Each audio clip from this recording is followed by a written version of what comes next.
Okay, I think we can let folks trickle in if they're still joining, and we'll go ahead and get started. So thank you all for being here today on behalf of the Center on Parenting and Opioids. And we're just so excited to have Dr. Jenna Van Draanen here and Ronnie Grigg. And I'm just going to introduce them briefly.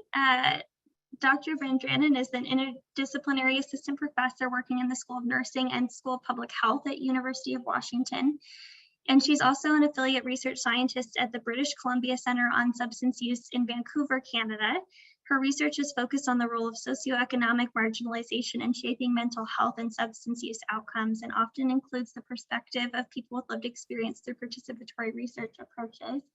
And I met Dr. Van Draanen at a webinar that she was doing through a different opportunity. And I was just really excited to have her because she clearly knows how to do community-based participatory research well, and just was excited by the ways that she was able to describe the ways that she built partnerships and thought that the CPO could really benefit. And when we invited her to come and speak, true to form, she was like, well, I would love to, and I would love to bring Ronnie, our community partner, because he really knows about the community-based work that's being done. And so we're really excited to have this blending of experiences. And Ronnie has been a longtime frontline harm reduction worker in Vancouver's downtown east side, mainly focused on supervised consumption sites. And he has had the opportunity to work, train, consult, and support with harm reduction organizations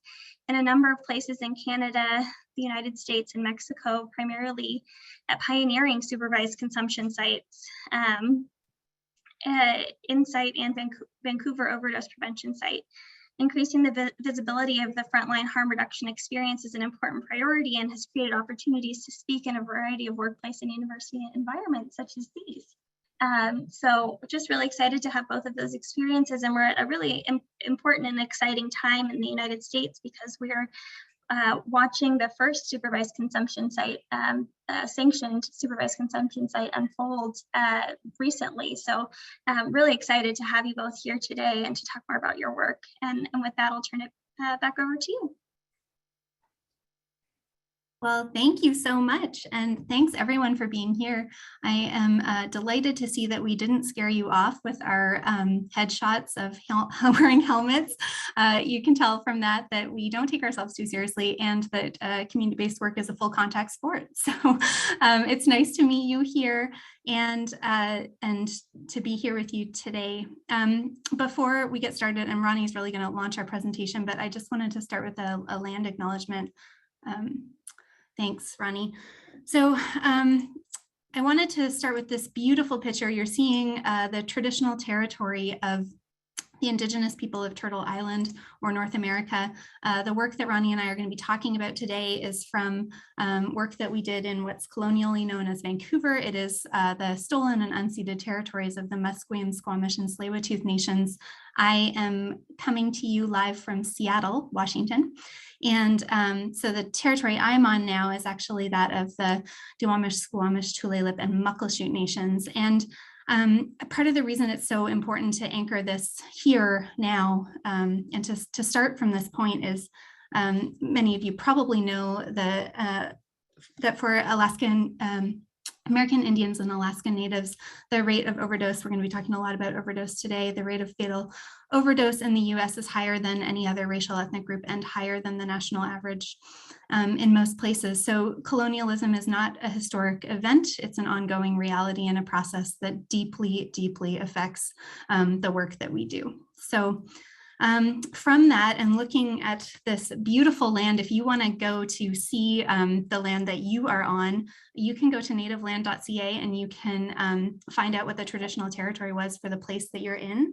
And I also wanted to start by inviting you all in and inviting you to use the chat. That's how we'll be able to see your comments and questions throughout the presentation. We're going to have quite a bit of time at the end for interaction, but I wanted to invite you into the chat by telling us where you are. So I already said I'm in Seattle, but just pop in the chat what city or town or place you're calling in from, and I'd love to see where everyone is. Welcome from Eugene, Cottage Grove.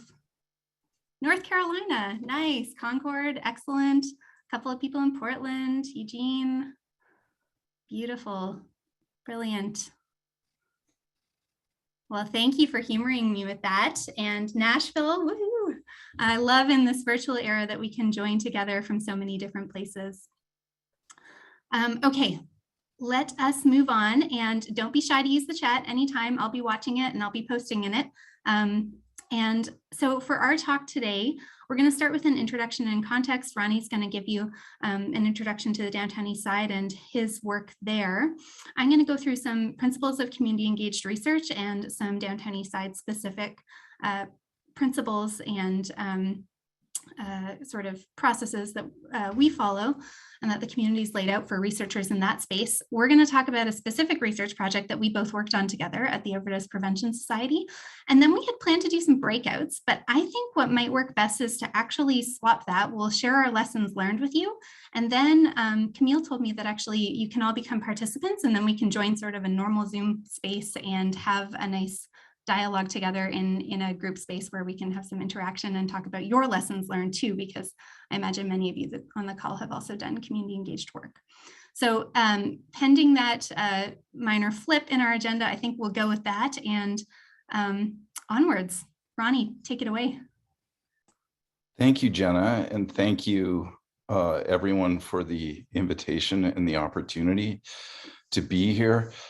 For any number of reasons, my life path hasn't followed an academic path. And so it's really kind of honoring for me to be invited into these spaces and to be recognized for the community knowledge that I've gained over the years. And so I truly am grateful to be here. I am in Vancouver on the traditional territories of the Musqueam, Squamish, and Tsleil-Waututh nations. And it's also, honoring as someone from Canada to be able to engage an academic setting in the U.S. In acknowledging place and space, I also, in describing Vancouver, many of you may know a bit about Vancouver, but it's certainly, it's considered to be a bit of it's Canada's tropics. I'm sort of joking, but it's definitely considered to be a gem of a city, and it contains some of the most affluent neighborhoods and areas in this country. But it also has a neighborhood that we've referred to, the Downtown East Side, that up until recently has been known as Canada's poorest postal code zone for many decades. And so that collision of sorts of experiences make Vancouver a pretty unique setting. It's no longer considered Canada's postal code zone, Canada's poorest postal code zone. And let me assure you, that's not because we've resolved homelessness and poverty. That's because of the forces of gentrification and development that has increased density and so moved more people of affluence and privilege into the neighborhood and really condensed the experience of homelessness and services like I'm engaged in. So yeah, it's still very a unique community and neighborhood. I'm just going to place myself as we go on. I'll place both my experience in this community and some of the knowledge that has come from the people who've come before me. I like to start, whenever I speak with people, I like to start with this tweet. This is from late November 2015, almost 6 years ago. I was, this is a tweet from a Vancouver Police Department constable who was on the scene of this. This was an overdose that happened on a sidewalk, and this wasn't, the person didn't survive this overdose. And the acknowledgement of the Vancouver police officer I'll just read this. A sad end to our shift this morning. Thank you to the staff at Insight Vancouver and BC Ambulance for everything. RIP, rest in peace, David. And then the response back was an offsite overdose, and the advocacy from Insight. But I'm just focusing on the police officer's words. The way your staff are always there and literally run to save people is what makes a difference. Thank you for what you do. And there's a couple of layers to this message. One, I attended this overdose. It was someone who I'd known for 7 years. He was known, we didn't call him David, we called him Carver. He was an Indigenous Carver. He was, I don't know of any photos or memorials of him. I remember a piece of graffiti, rest in peace, Carver. And so I like to bring people's names into these talks so that we are conscious that we're talking about people who are loved, who have loved ones. And this for me was my first experience of an overdose, attending to an overdose that wasn't successful. We got there too late. He was a very quiet man and experienced chronic street homelessness. But the other layer to this was the acknowledgement of police that we had become, frontline harm reduction workers had become the first responders throughout this crisis. And so I like to hold on to that tweet just to remind them from time to time that, remember, you know, we're here making a difference in this community. The setting, the services, the harm reduction services that we have here didn't happen by accident. And they didn't happen through the decision makers in health authorities or in municipal authority, but they happened through the advocacy of people who were disempowered. Back in the 90s, Vancouver had experienced a public health crisis similar to what has been declared today. At that time, it was a compounding public health crisis, but it was the proliferation of HIV and the number of overdose deaths happening in this community. This gentleman with his hand raised, Dean Wilson, he has advocated from the streets up to the Supreme Court of Canada, and he has self-declared him to be Canada's most famous junkie, which junkie is a slur, and I don't encourage that language, but I like quoting Dean because for him, it was the unlikelihood of that advocacy that created these services. VANDU is the Vancouver Area Network of Drug Users, and that's in existence to this day. But the advocacy of a group of substance users who were insistent on surviving that crisis created the context, the advocacy, and the services that are in place today. This is, I include this because this was a very poignant symbol of the number of deaths in the 90s. This is in a park called Oppenheimer Park, which was named after Vancouver's second mayor, not the inventor of the atomic bomb. And Oppenheimer Park has been the sort of the epicenter of a lot of advocacy over the years. And back in I can't remember exactly what year, I'm sorry, it was 97 or 98, they put crosses in the park to represent the names of peoples, and that action has been replicated here in Vancouver in the current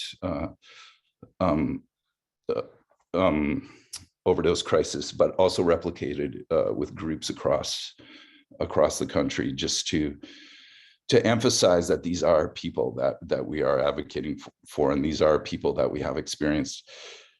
This park has been the place of many encampments for tent cities recently, and it was also a place for myself.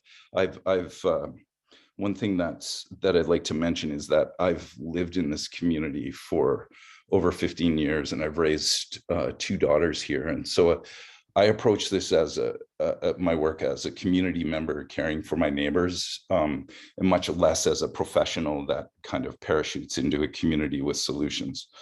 Not diminishing those efforts. I hope that didn't sound condescending or anything like that, but this was the park across the street from where my daughters were raised, and where, you know, they also accessed services, you know, art classes and stuff like that.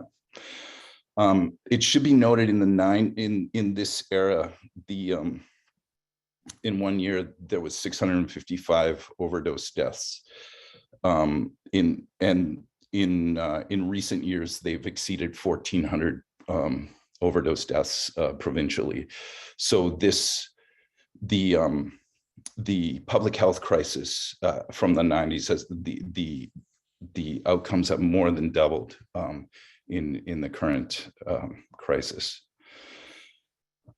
Part of the response to that was people organizing supervised consumption facilities that were unsanctioned. So there were a number of years of supervised consumption sites being established and then being shut down by health authorities and police, and that eventually led to the establishment of Insight in September of 2003.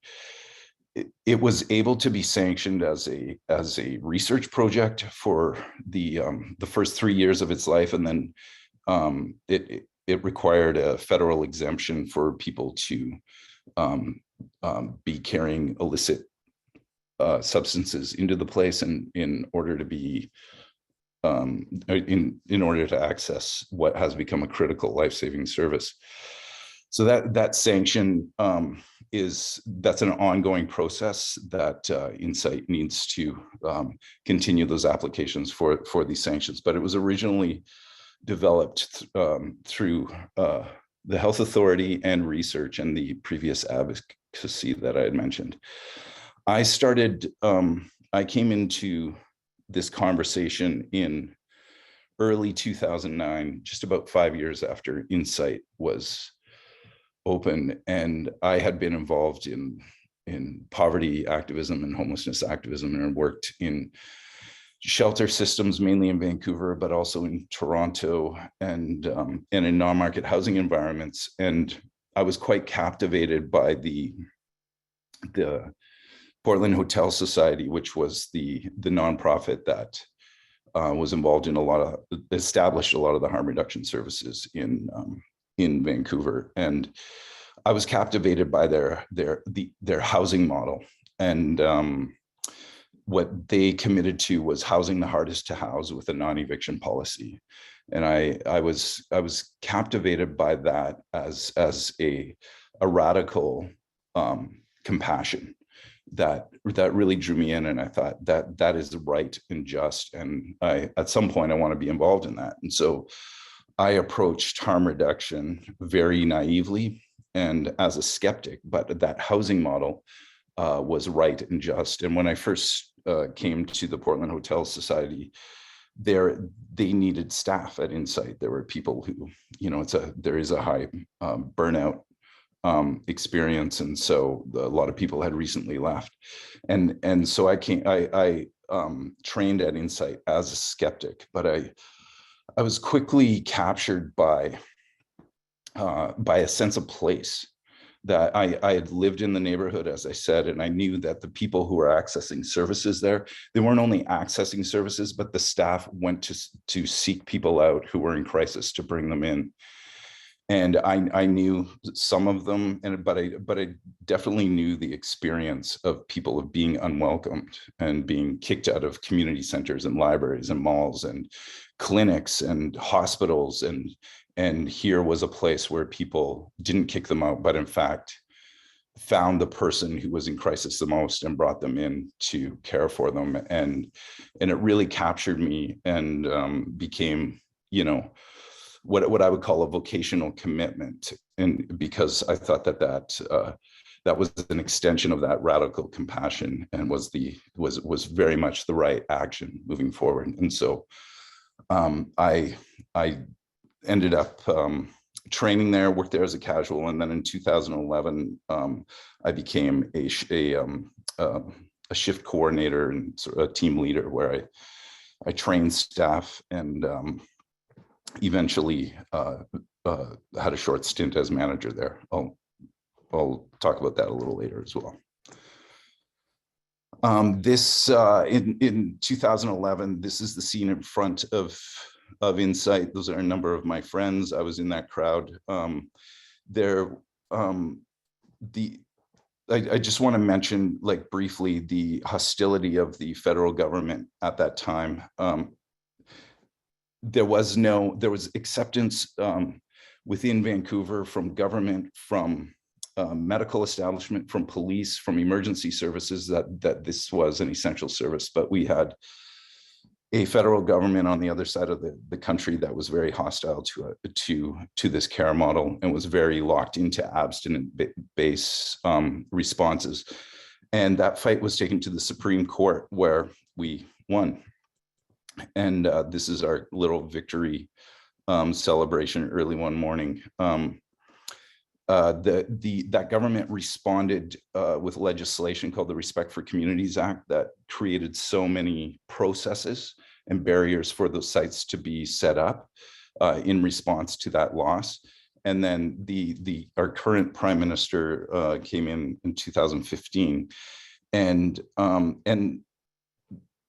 you know, governments are complicated, but just acknowledging that the political will that shifted when that new government came in was very critical at that time, because we were deep into the current overdose crisis. So just wanted to put a little acknowledgement in there that you know, politics affects us, and it matters. But we won. That stayed up there until the elements kicked it off. Part of my time at Insight straddled the current overdose crisis, or more accurately called poisoning crisis. In October of 2014, black market fentanyl arrived on the scene, on the streets rather, and it was a marked event. I was working the day it showed up, and everyone who was working that day knew everything was different now. We went from averaging 10 overdoses a week to averaging 10 a day, and that has stayed roughly the same. Although now the only difference is there are more sites in Vancouver that are also attending to this crisis. The first day, the first basically 24, maybe 30 hours that it showed up on the streets, we had 30 overdoses in Insight. So going from 10 a week to 30 in a little more than a 24-hour period. We knew things were different, and it was a brand new game. And what changed was we went from being a service where people came in and accessed our services to having to be people who would run with emergency kits onto sidewalks, into alleys, into single room occupancy hotels, into who knows, into locked cars, you know, trying to get into locked cars and things like that. And we very much became those like the first responders, and very much changed our work culture. This was a tweet that I put out in 2017, acknowledging 175 overdoses across the downtown east side in 5 days. I also lived, I like to say that I attended to the overdose crisis at work, and then went home and attended to the housing crisis in Vancouver. Where I live is in walking distance from here, and in between the two busiest fire departments in Canada. And so I would hear sirens all day and night at home, knowing why they were so busy. So yeah, it was quite a time. This was a little bit of a viral experience for me. This tweet on my very neglected Twitter feed, and it was around this time as well that the provincial government was acknowledging the crisis. It had been 2 years with very little change in services, like very little increase. And so finally, this friend of mine, Sarah, and her and a couple of other community organizers, they set up the Overdose Prevention Society. It was set up in a tent in a flea market in that neighborhood. That was an economic project for people to be able to sell used clothes and items. And there were so many overdoses happening within that market and in the alley. This is the alley behind it and the sidewalk in front, that they just dedicated a tent, called it an overdose prevention site. And it's really changed the language around supervised consumption services.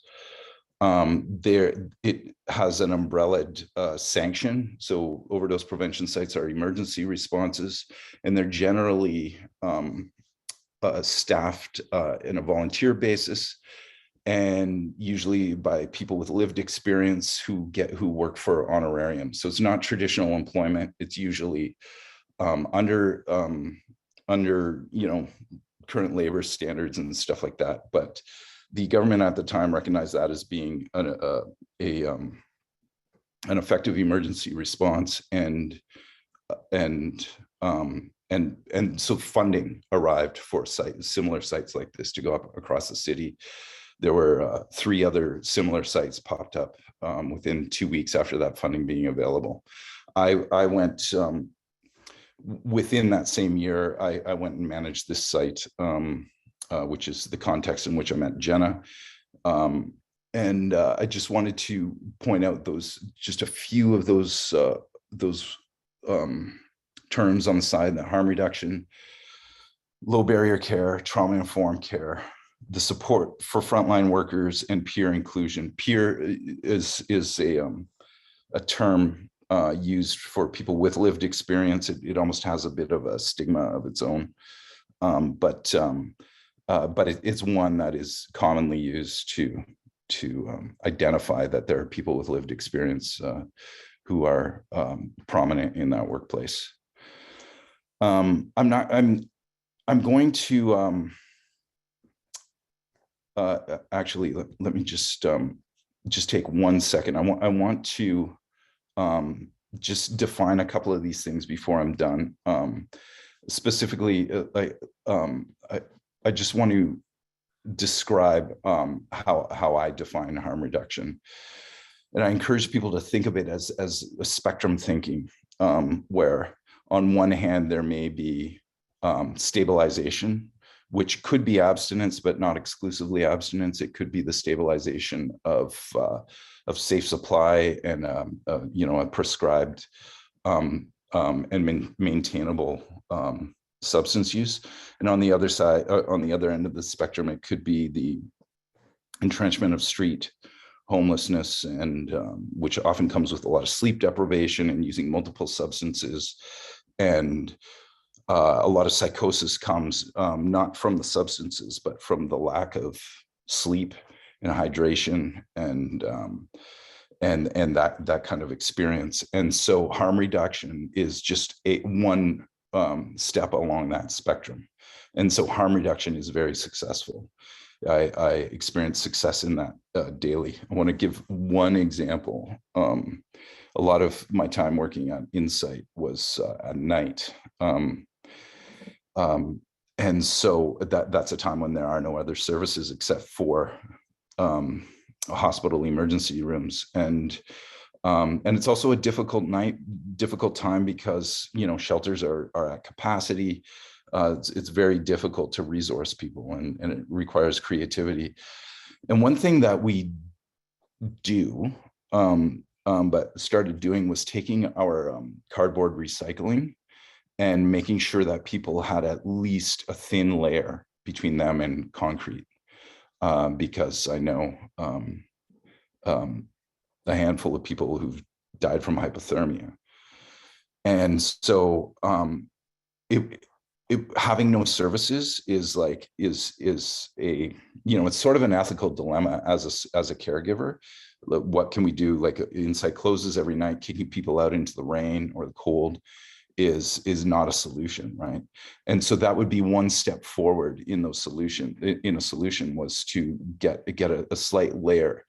And the irony of that is that we got reports from decision makers sort of up the chain that there was too much garbage on the streets with the cardboard in the mornings, right? So with the inadequacy of housing and shelter spaces, we were inventing, just like something that can't even be qualified as care, but at least trying to give people a little chance of surviving that night. But the problem is it became unsightly in the morning.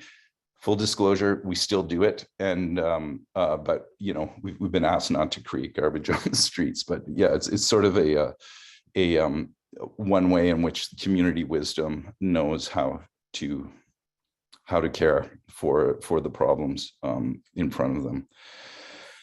I'm going to end it there. And look to you, Jenna, to guide my segue. But thank you very much for hearing how I'm placed in this. Thanks, Ronnie. Thanks for starting us off. That's great. I'm going to flip over and share my slides, which are essentially the same, but then I'll have control over how fast to advance them. So I hope you can all see the same slide now. Yeah. Ronnie, can you give me a thumbs up? Yeah, okay, great. Thank you, Ashley, great. Okay, so I'm going to take us into a little conversation about some principles of community engaged research. And I want to build on what Ronnie shared about the downtown east side. There is no shortage of research in the downtown east side. In fact, there is a deep history of research in the downtown east side.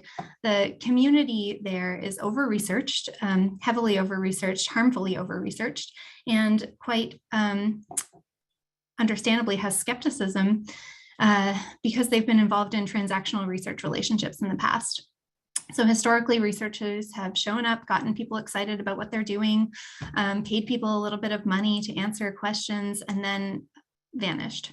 And this is very harmful, and the community has actually articulated the ways in which this is harmful and what they expect of researchers, how they want us to do better. So in the chat right now, I'm just going to pop in a link to this document that I've taken a screenshot of.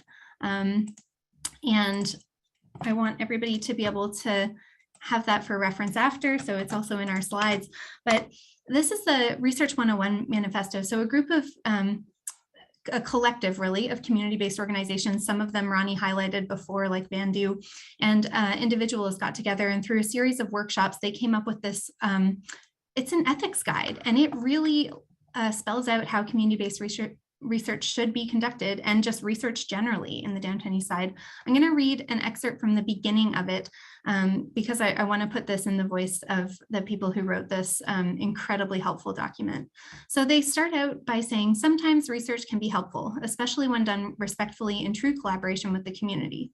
But research can also hurt. There are too many stories of communities and individuals in the downtown east side who have felt disrespected by research.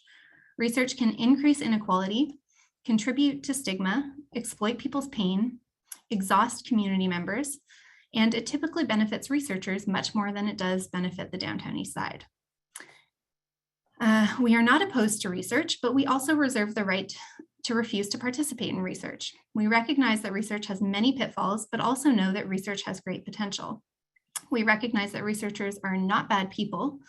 We believe that most researchers are trying to do the best work they can with the knowledge, experiences, and time that they have. However, we also believe that researchers can do better.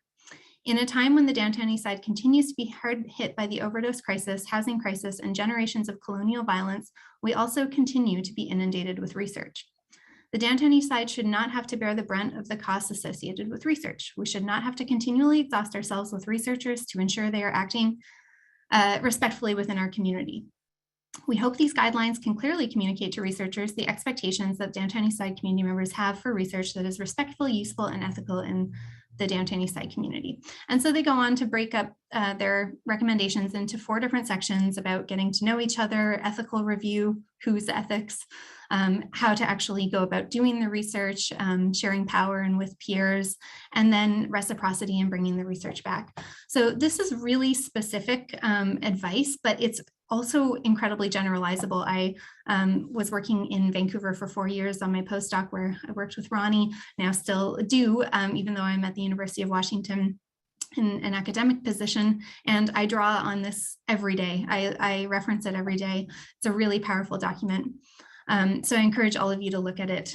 I also want to note that there are many other principles that exist for community-based participatory research, depending on the article you reference, anywhere from 9 to 11. But generally, these 11 here are the ones that get mentioned over and over again. And I have references in the slides, which you can all look at after. But important to highlight, I think, is power sharing and equitable collaboration. There must be a format for knowledge and action integration that is expected to lead to mutual benefit for all partners. There has to be mutual trust between partners. Research should build on resources within the community. And part of that is also that there should be a focus on positive and ecological perspectives of health, and this kind of deficit-based mindset that researchers often come in with, or showing how bad situations are, can actually be very harmful. And there's a lot of community wisdom and good knowledge that could be uplifted through a focus on not just negative things, but also positive ones. Long-term commitment by all partners is incredibly important. Creating a process that promotes co-learning and empowerment, disseminating the findings in non-traditional ways that all partners can access and find accessible, and that the research itself should attend to social inequities and health disparities. So you can read at length instructions about how to do this, and we're going to try to walk you through an example of how we held some of these things up. I don't know that we did all of them all of the time, but we tried to do some of them some of the time, and here's how it went. So I'm going to talk about the Overdose Prevention Society research project that we worked on now here. Ronnie mentioned the Portland Hotel Society, PHS. That was also my first entry into the world of harm reduction work in the downtown east side. I came as a postdoc, and I was hired to work at the BC Center on Substance Use through the University of British Columbia. Many people at the BC Center on Substance Use have relationships with PHS, or Portland Hotel Society. And so I met with the research manager there, Russ, and talked to him about what would actually be beneficial. What did he think would be helpful in terms of a research project? What kinds of things did he think needed to be researched? And so we batted around ideas, we brainstormed a few questions, and he said, I really think you should get in touch with the Overdose Prevention Society. They, at the time, were working for, I guess, part of PHS. And he said, it's this amazing entity, but they are, constantly just delivering services and don't have the time to engage in research and prove the worth of what they're doing. And, I know that amazing things are happening there, but I don't know how to quantify it. So maybe that could be a good idea. And on my side, I said, that sounds great. Scientifically, we know that there are lots of benefits of peer employment. And, Ronnie described already how actually it's not really true employment, it's stipend-based or honoraria-based work for many reasons. But nevertheless, there's a lot of work that's happening now about peer employment and models that are starting to emerge in the literature. And I really thought that this would be a place to contribute some community wisdom and add to the scientific literature about what kind of peer employment models work and how they work, and particularly if they help to secure, to provide security and material security and stability for the people who work there, the peers. So that was our research idea.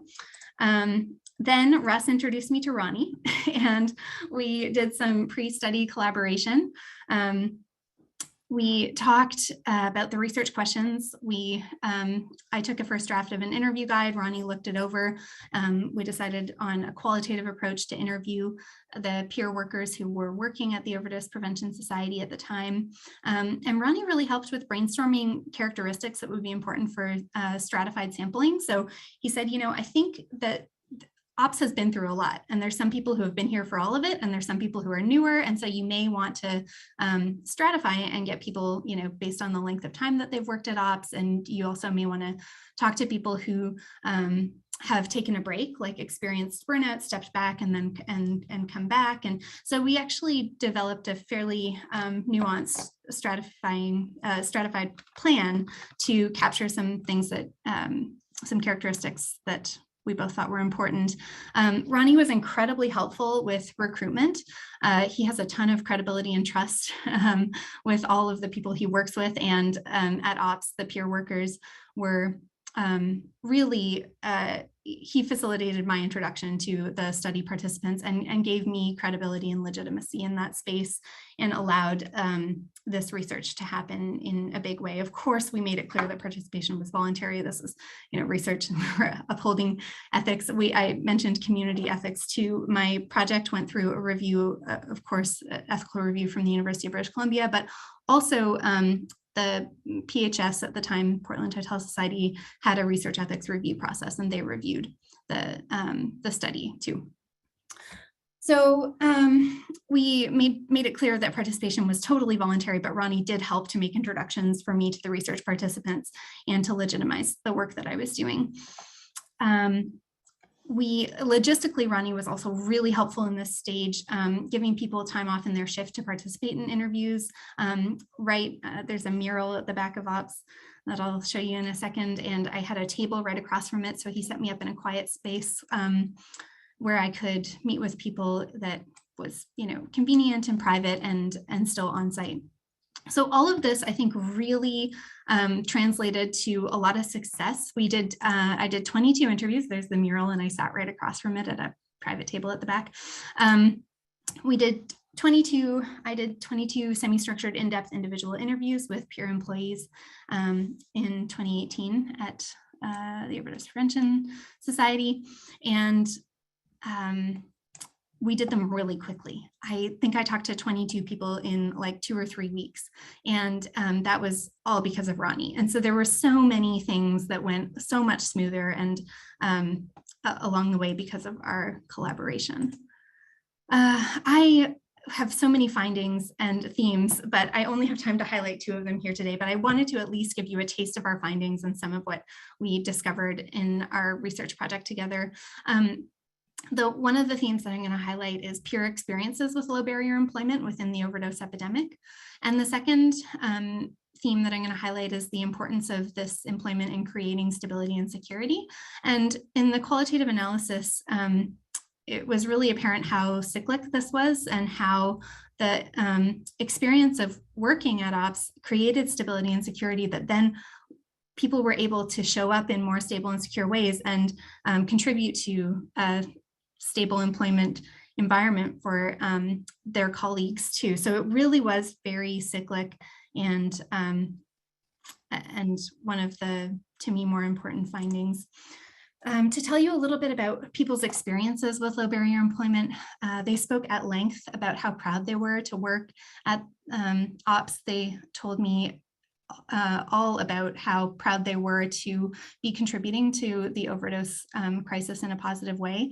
Everybody who worked there had lost loved ones, and being able to counter some of the trauma and horror of that by working in an overdose prevention site was really, really affirming for people. So there was that aspect of contributing to a solution to the crisis. And then there was also just having a stable job where they were doing really important work. So this participant said, yeah, it makes a difference in my life by giving back, right? A lot of people see it and notice it. They say good job or whatever. I've never really had that before. So it was an entry into the workforce for a lot of people. The employment model, which we'll talk about in a second, and you can read more about after we're done today, is extremely flexible, extremely low barrier. So if somebody forgets to come into for their shift, they're not fired, they're not penalized. There's always tomorrow. And people talked about that flexibility and how much it meant to them. And they also talked at length about the flexibility that they got through being able to pick up shifts. So people fish for shifts. They show up to say, I want to work today. You know, did anybody call in sick? Is anybody not here? Is there a spot for me? And so having that flexibility and knowing that if they were sick and they didn't come in, that there would be work for somebody else. And on the other side, if they really needed work, they could show up and potentially fish for shifts. That flexibility was incredibly important. People spoke at length about the de-escalation, empathy, and communication skills. This was very intentional, I think, on Ronnie's part and with the management at Ops, but there's training that people have and get through their work there on de-escalation and teamwork. And so as this one participant said, it's been night and day. I bite my tongue more and listen instead of just getting agitated and yelling, right? Before I'd start throwing punches, and now I just sort of talk it out. So the experiences with this low barrier employment model really validated a lot of the things that Ronnie and the other managers at Ops were doing intuitively, and helped to isolate different components of the model that people felt were particularly impactful. The stability and security that people spoke about receiving from this work was, firstly, that they got dependable and safe income. So it may not be a lot. People recognize that they felt a little bit underpaid. You know, paramedics and nurses respond to overdoses too, and they get paid a lot more. And so while people did wish that they could get paid more, they did feel that they got enough. They at least had enough to get by. And it was certainly more sufficient than government assistance, which many people were relying on. They got to get paid right away. And so working a shift and getting paid the next day, for example, was a huge aspect of stability and security for people, having regularity in their income source, so being able to count on it. And also having income without risk. And this was something that came up again and again, that yes, I could make more money in a different place, you know, doing street-based income generation, but at what cost? You know, as this one participant said before, I'd have to go get metal bottles or do a job and be sick the whole day. People also talked about all kinds of risks to themselves or risks of criminal justice system interaction with other forms of income generation, and how valuable it was to have a safe source of income.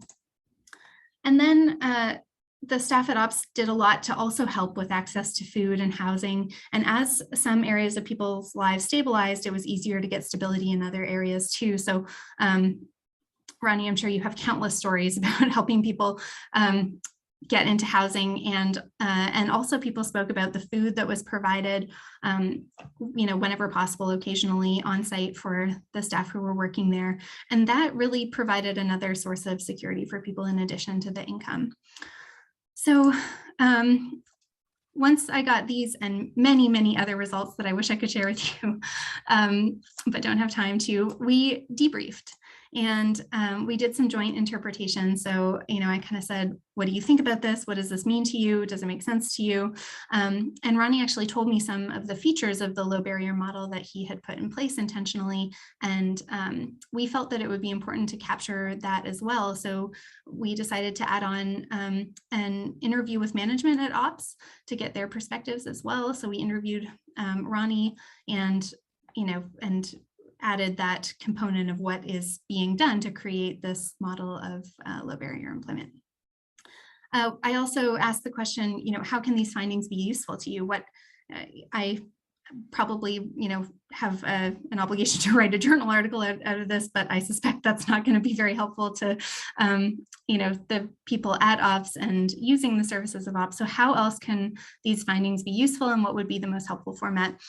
And Ronnie really came up with the idea of a zine. So having some kind of community vehicle for sharing the results back in a way that's accessible and interesting and non-traditional. So we're going to tell you a little bit more about that and show you a little bit more about that shortly. Ronnie, what do you think? Should we give people these to read later? these 4 tips?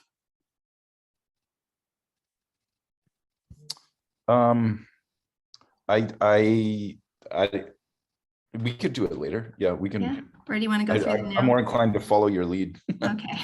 Yeah. Okay. Well, I'll post the link here to our zine, and you can see in the zine some of the tips for a positive work culture that came out of our interview with Ronnie. We'll give you the high-level version of it today, and then you can read all about it on your own time.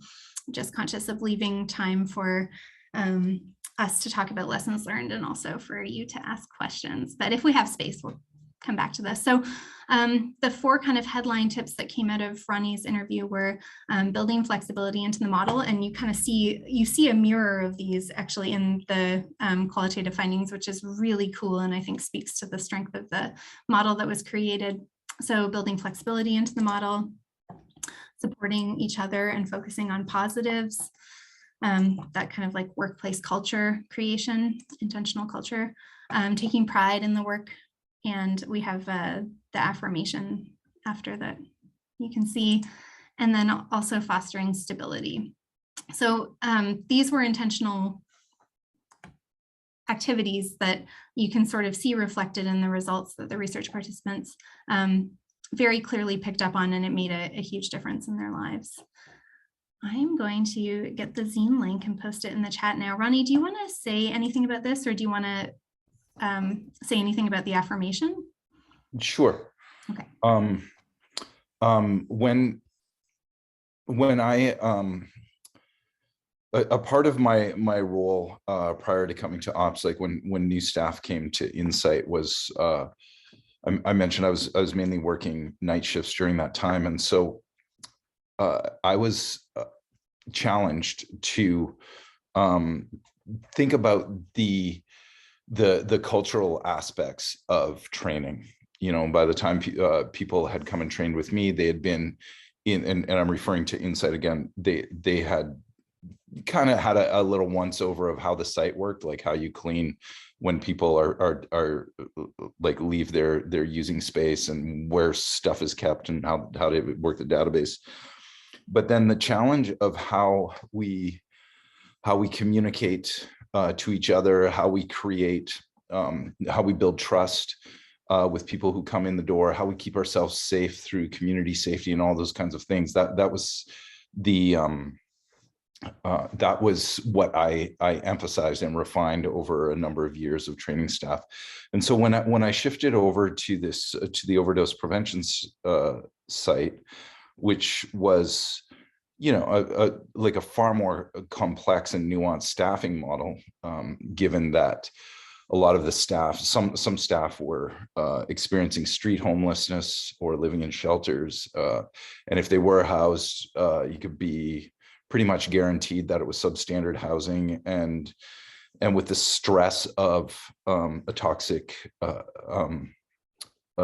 drug supply and things like that, the care and team building and community building was a different challenge. And so I identified quickly when I was there, we kind of anchored our week in we shut down the site one morning a week for an all staff meeting.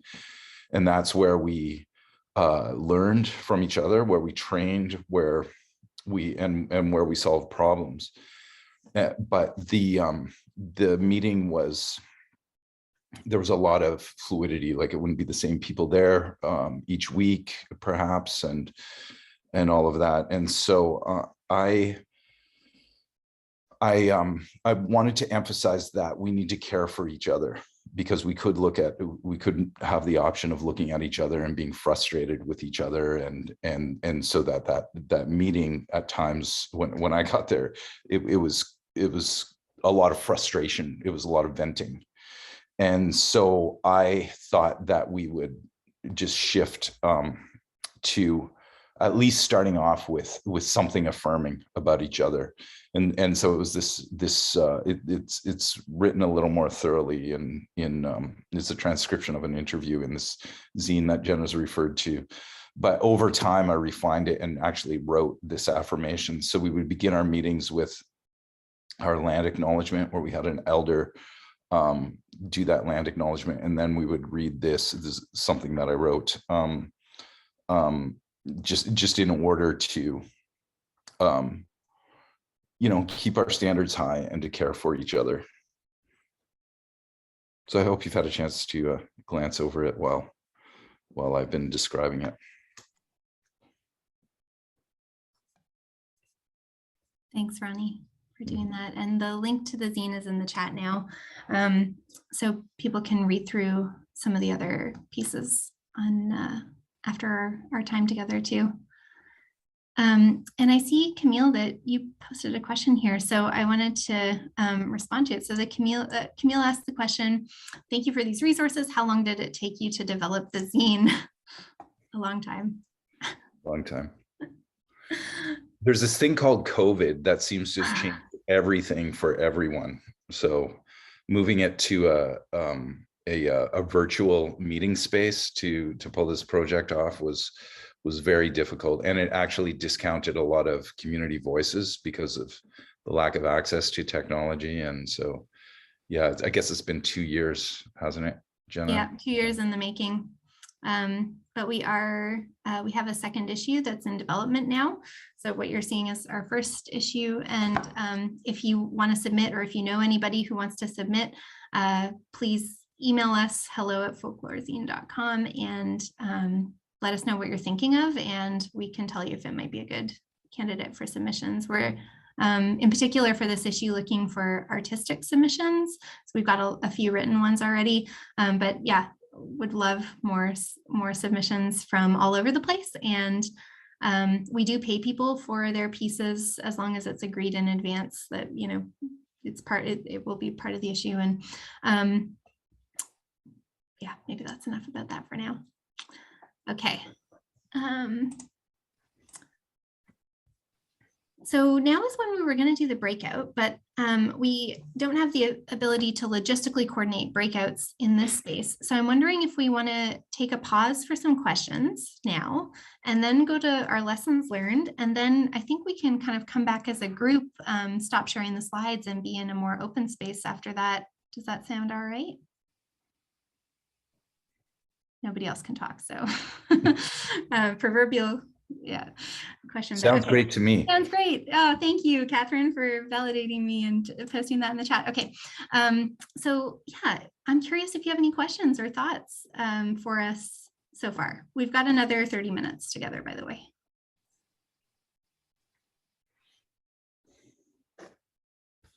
And we'll give you a few minutes to chat.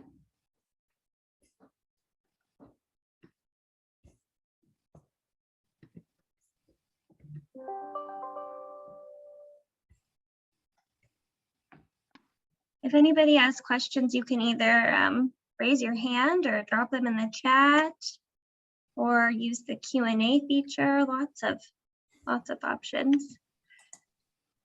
Thanks, Camille. And yeah, we'll give people a few more minutes. And also a heads up that after we talk about our lessons learned, we have some questions for you too, because neither of us have done, well, I shouldn't speak for you, Ronnie, but I haven't done work at the University of Oregon before. And I'm just so curious about what community engagement you've done in your research activities so far, what lessons you learned in the process. If you haven't done any community engaged research, what kind, what are you hoping to do, and what kinds of work are you interested in? Or maybe what's been holding you back before, like what are some of the barriers? So that's something we'll ask you in our time when we get to be more interactive later. But I see a question from Catherine. I managed to talk long enough for somebody to be able to type in the chat. Okay, awesome. What are some ways that researchers can help address past or current transactional relationships with other research groups that might have harmed trust with community partners? I think it would be good if both of us answered this. I have some thoughts, but I'm curious, Ronnie, to see what you think too. Well, I will take a stab at it. Thanks, Jenna.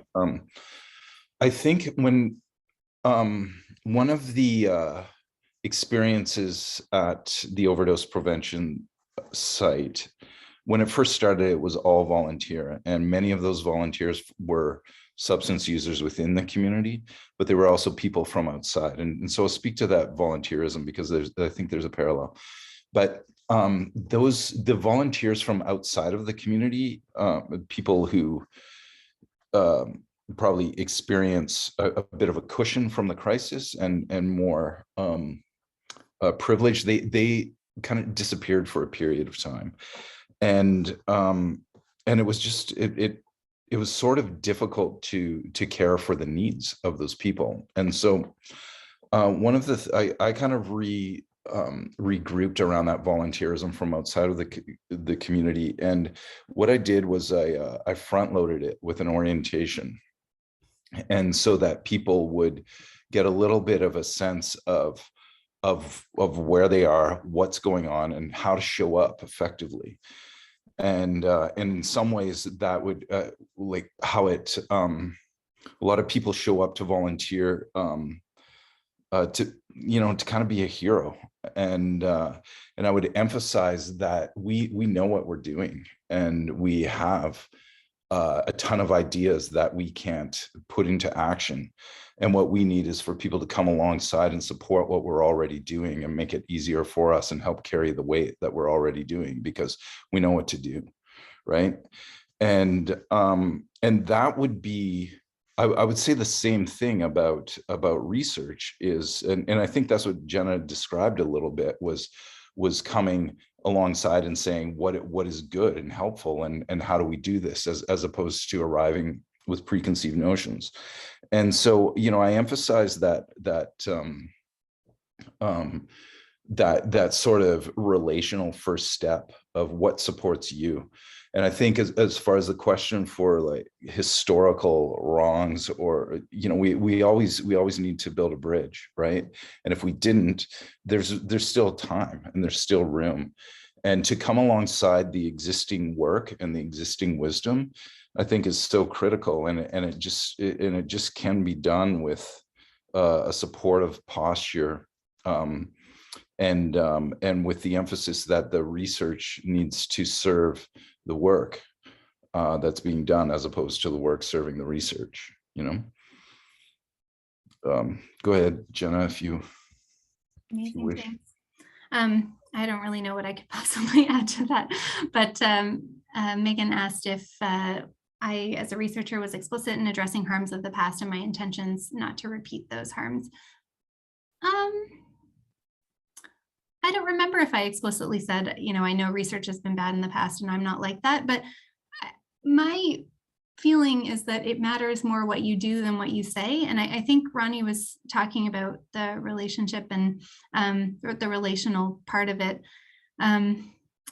So I think you kind of just have to show up and sort of prove it over time in the questions you ask, the way you approach the work. And I think it might be able, it might be helpful to say explicitly, I'm not going to do that bad thing, but it's also like, it's also something that you can, they always say show, don't tell. And I think that would be the way that I've been trying to show up.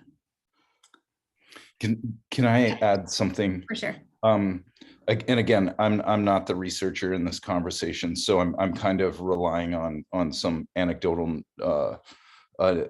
references. But one of the foundational pieces of bad research was what was known as the Naomi Project in the downtown East Side, and then it became the Salome Project, and now it's established as a service called Crosstown Clinic. And that was, over 10 years ago, the Naomi Project started as a research project to provide pharmaceutical grade heroin so it was essentially a managed heroin program.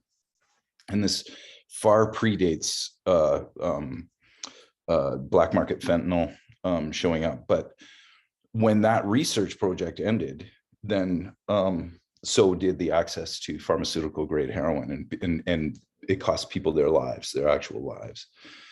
And so then the advocacy of the people in those programs created a second research project called the Salome Project, with the knowledge that we can't do that again and ever. and the ethics around that. And that sort of was a foundational for the Research 101 that Jenna referenced. And so in some way there's, you know, like Jenna showing up in the downtown east side, it's like that a lot of that learning and that wisdom has been done in the past, and those harms were evident and palpable, but it's hard to show up in a harmful way now because of the community advocacy and the community wisdom through some very difficult learning, you know. So I just wanted to point to that historical learning as well, and literally cost people's lives. Thanks. And I also think maybe part of the relational aspect is that I personally expect to get things wrong. I don't expect to always show up and abide by the principles that I showed you earlier in the talk. Like, I mean, I'm working in a really research intensive institution that has a lot of pressures on me to publish and to bring in funding. And, you know, I probably do screw up, and I will screw up in this work. And I just hope that we have a strong enough relationship that my community partners can tell me when I do. So this idea of, you know, that's bad research and I'm not going to do that also is a little bit hard, because I might do some bad things and I certainly don't want to, but I want to have a good enough relationship that anybody can tell me if I do, and we can fix it together. And likewise that we can, you know, we can work through it. So I see another question, and I'm gonna just suggest that we, I'll answer, and Ronnie can answer, and then we can move to our lessons learned, and then we'll go into a bigger session. So maybe we'll take this last question. Thank you, Nicole. So the question is, what is your advice to researchers seeking to work with community partners who seem overburdened with their existing work? My tendency is not to push and just to move on, but maybe I'm approaching things from the wrong perspective. Thanks, Nicole. Okay, so I don't know. I mean, yeah, maybe I'll take a stab, and Ronnie, you can then ask after. I think, so I would say equitable relationships don't have to be, it doesn't mean that everybody does equal tasks or the same tasks. And I often view my role as being, you know, the one who doesn't mind writing up the meeting minutes every time and the agenda every time and sending out reminders. You know, I sit at a computer all day long. That's easy for me. It comes naturally to me. It's the world I live in. So, so I think that in some ways, worthwhile work is something that people make time for. And every single person I worked with at Ops was overburdened, overworked, underpaid, you know, stretched thin. Ronnie will speak to this, I hope, too. But the sense I got was that it was worth it to do research, because this particular project could be impactful to Ops in terms of securing further funding and demonstrating the model of peer work that's there. And so in that way, I hope that this project was additive and not draining for people, because it was worth it, because it was a topic or research question that people really wanted to work on. And then secondly, I tried to take some of the burden of you know, documenting and doing the first draft of documents and then sharing them for feedback and for input and stuff. So I tried to do some of the heavy lifting of the parts that are harder for community partners. But over to you, Ronnie. I think obviously probably the thing that's most exciting for me is like that Jenna brought it back, right? To say, what do you think of this, and how can this work? Like, is there anything that it can work in your own community narrative, right? And then we generated this, you know, it kind of started as, well, let's publish something, and then became, let's publish an ongoing thing. Like, let's make this, and so being able to have, I think that's a really, you know, I find with work in harm reduction and homelessness environments, it's I emphasize the term invisibilized, and there's this sort of, in some ways it's rightly so, that we work and we serve and we don't do it because it's lucrative, or we don't do it because we want to draw attention to ourselves. But there is a potential harm in that invisibilization as well. We can be exploited by decision makers and ambitious, nonprofit builders and stuff like that. And so I think and that's a bit of an emphasis of the nonprofit that I'm seeking to establish with Jenna, is to decrease that invisibilization and to push these narratives forward in ways that are both personal but also supported by other language, like research language, and to an extent policy language as well. And so that help. When Jenna came in, ops was crazy, and it was a place where I, as a manager, would be in budget meetings, managing overdoses, managing a very complex staffing group, dealing with police brutality, dealing with community issues all the time, like a high intensity level. And so it wasn't strange that another thing, like a research project, was let's throw that in there. And it wasn't so strange to me, because there were tours and media and people from other communities globally, like without exaggeration, coming in to witness our care model. So it was just a part of the fray, as far as I was concerned. But to be able to blend in and make that low maintenance, was a pretty important thing that Jenna was able to do. That it wasn't, it was a task, but not a burden, and that the outcomes would be this, that we wouldn't be forgotten. It's pretty important. I don't know if that's helpful. That's kind of a long way around answering that question, but gives a flavor, I guess. Thanks, Ronnie. And everybody can tell us after, when you're able to unmute, whether our answers were helpful or not, or if we need to talk more about it. I just wanted to move us to some of the lessons learned that we kind of reflected on and gathered. There's a few of them to share with you. And then off we go to questions. So yeah, we had 3 kind of headline lessons learned. For me, one of the really helpful things was having iterative meetings and check-ins. I think I kind of spoke to it earlier in the research project I described, but it was so helpful in facilitating data collection and in understanding and interpreting the findings, and also in pivoting the research project in different ways along the way. And so having the ability to meet and the flexibility in what we were going to do to be able to accommodate what we came up with at the meetings was really helpful. Ronnie, I think the second one is one that you were speaking to. Did you want to talk about it a little bit more? No, I don't think I can really embellish much more. Okay. Well, it's fairly obvious, but research should support the community narrative rather than the other way around. There is so much good work going on in the Dan-Tenney side. It's like, as Ronnie said, used to be the poorest postal code in Canada, but it's also one of the most resilient and beautiful places I've ever been and worked. And you see people caring for each other in really creative ways and showing up for each other all the time in different ways. And so I think having research that supports that rather than extracts from that beautiful resilient space is really important. And then communicating the findings back with the community. So we'll show you now some examples of how we did that. Of course, the zine.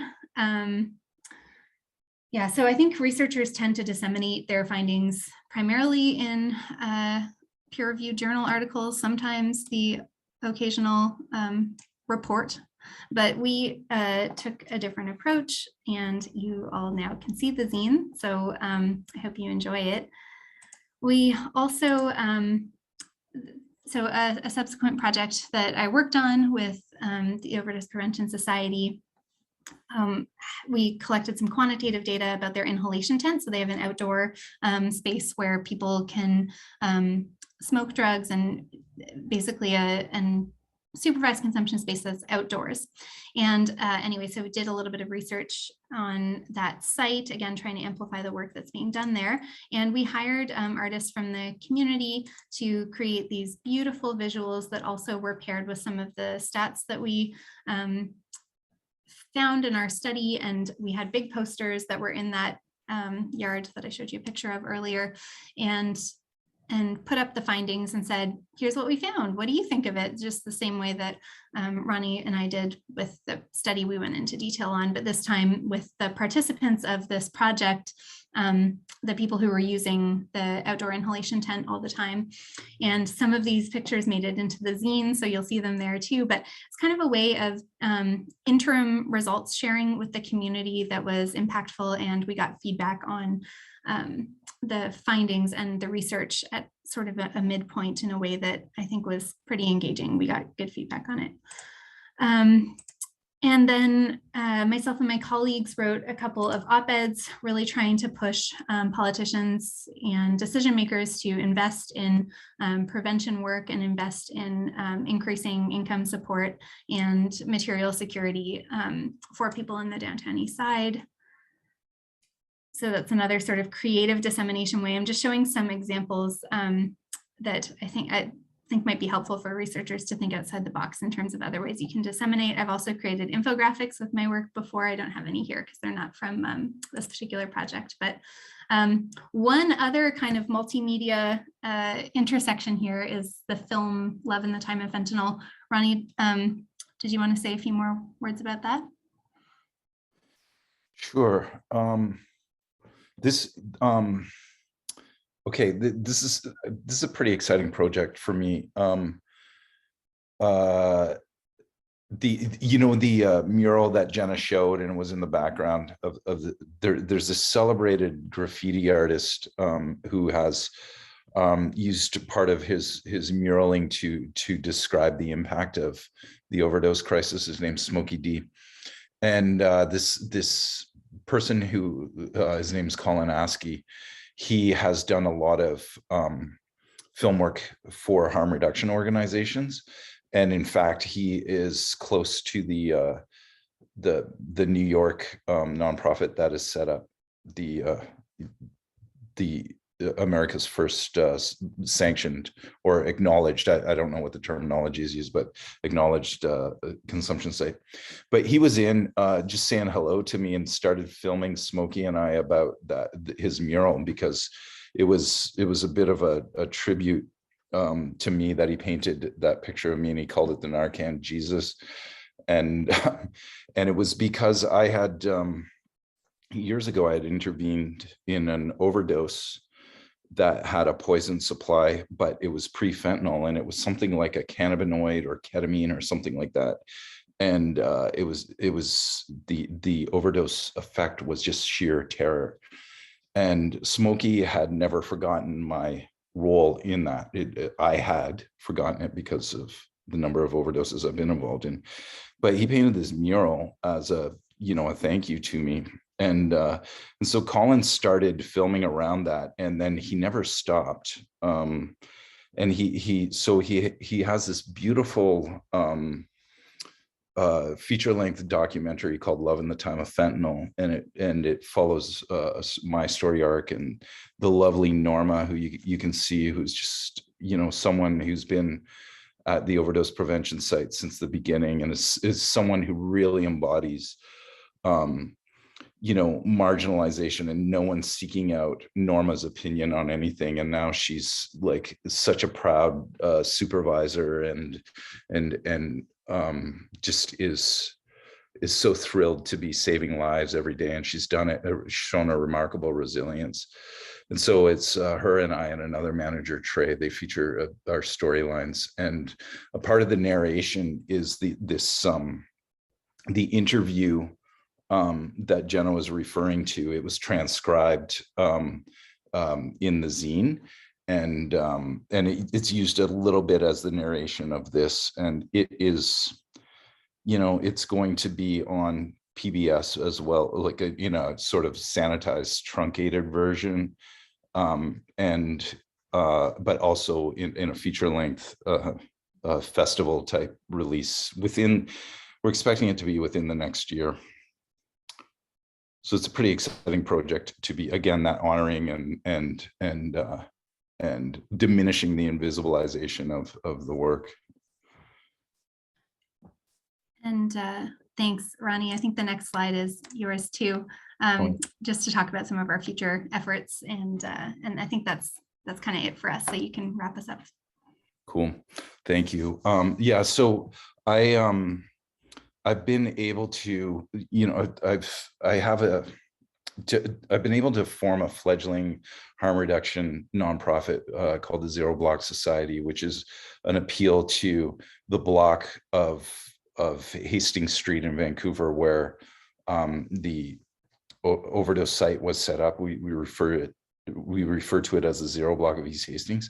Plus, it's a bit of that area was a ground zero for an opioid crisis, and a future looking to have zero deaths by overdose. So this is Jenna has been very generous with her role as a board member, as well as there's another researcher and a couple of business people with a hope to bridge out of this community's experience and to realize that it is the community's experience at large. So we have some tangible projects, like the zine is one of those projects, but really the emphasis is on care for the frontline worker, and that's both like to increase this, like just so we can survive this work, because it's inherently unsustainable.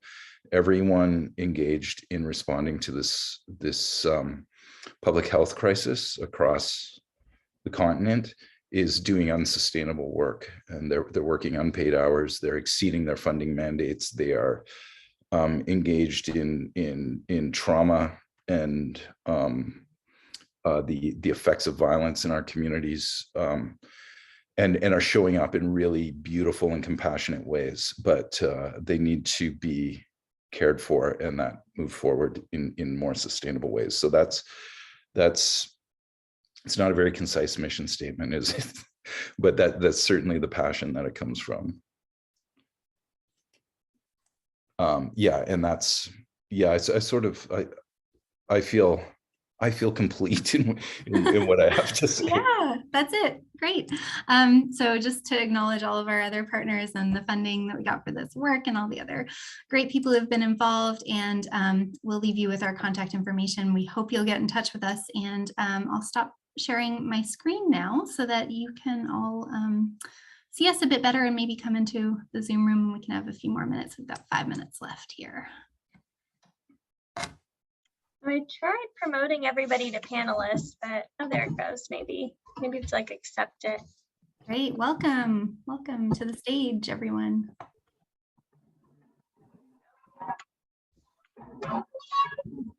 Here we go. I think I got everybody. This is so dramatic. Like seeing like these people emerge. It's yeah, high drama. Yeah, and this is we had a little bit of a trickle off at the hour. That happens when we schedule 1.5 hour webinars, and we only have about 4 minutes. So want to give space to people who have questions. I have some time to stick around too.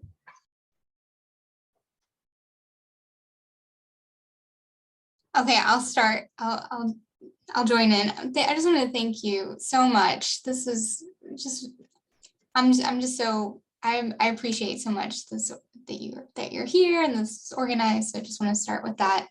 And thank you for answering my question earlier about how to engage with community partners when maybe perhaps the past they may actually be, and actually related to Nicole's question, Nicole's my colleague as well. I had the same question. It's like many community partners in our community in Eugene are overburdened.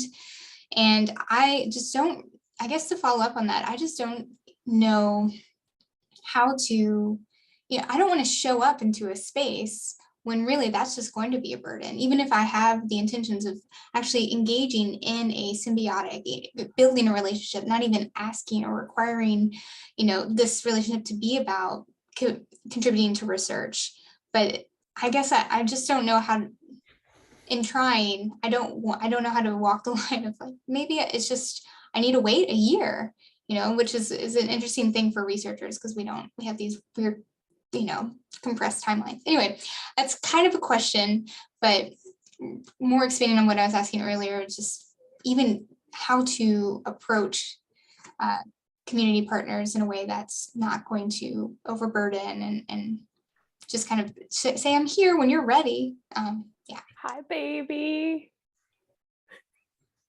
Sorry Camille's doing an amazing job in all ways. And also she just had a baby. So. Wow. It's wonderful. Sorry, Ted.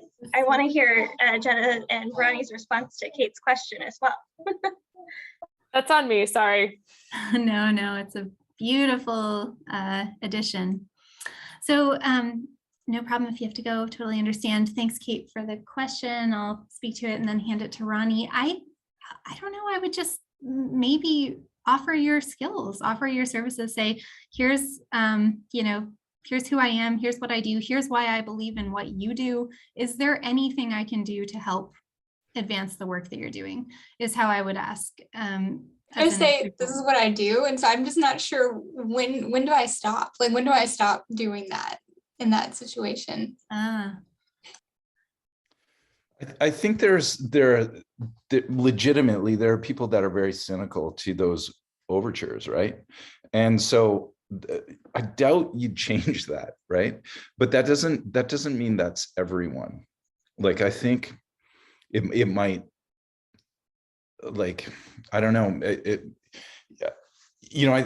I think how research plays out in the downtown east side is there is sort of a body of researchers who they sort of know who to go to and how to act and how to approach things, right? And which is established over time. And if you're in not every community would have that, but I think finding the partnerships who see it as being valuable obviously is a bit of the work, right? Yeah, because some people just like hate media, or that there's a documentary, or that there's another researcher poking around when they're just trying to get work done, but other people thrive on it, or see the value of bridging outside of that community experience. So it may just, like, I guess it's just finding the right relationship, the right person, who has that will. Thank you both. Thank you. Megan, did you have a question?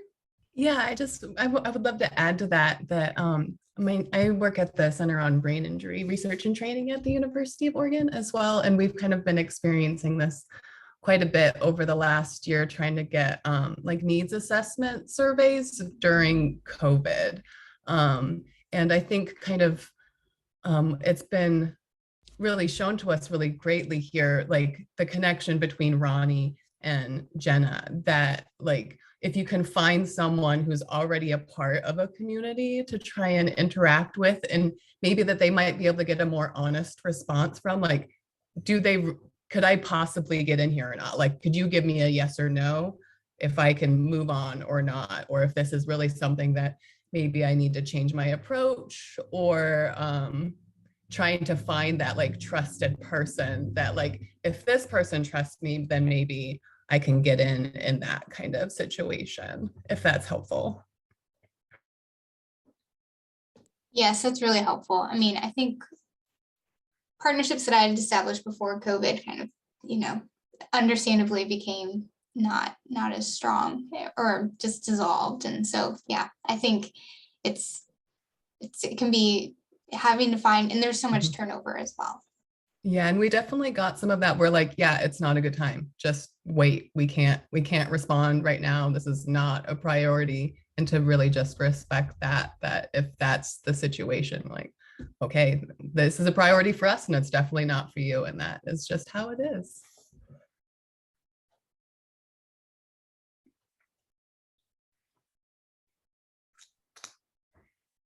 Well, I'm conscientious that we are now 2 minutes over. I want to be respectful of Jenna and Ronnie's time.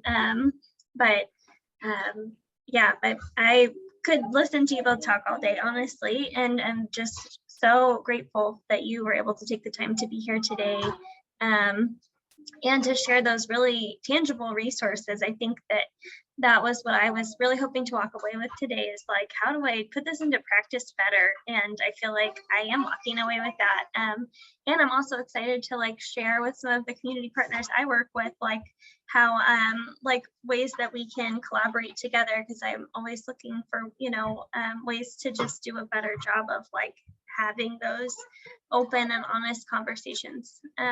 So thank you both, and hopefully we get to hear from your wisdom again, and please feel free to share things with the CPO as you continue to do your work, because I think all of our investigators would really benefit from seeing the ways that you translate research findings into tangible community products. And like, I have so many questions about like, how do you pay people to do drawings? Like, that sounds so complicated, just like actually getting them, like what system anyway. So I have so many questions in the future too.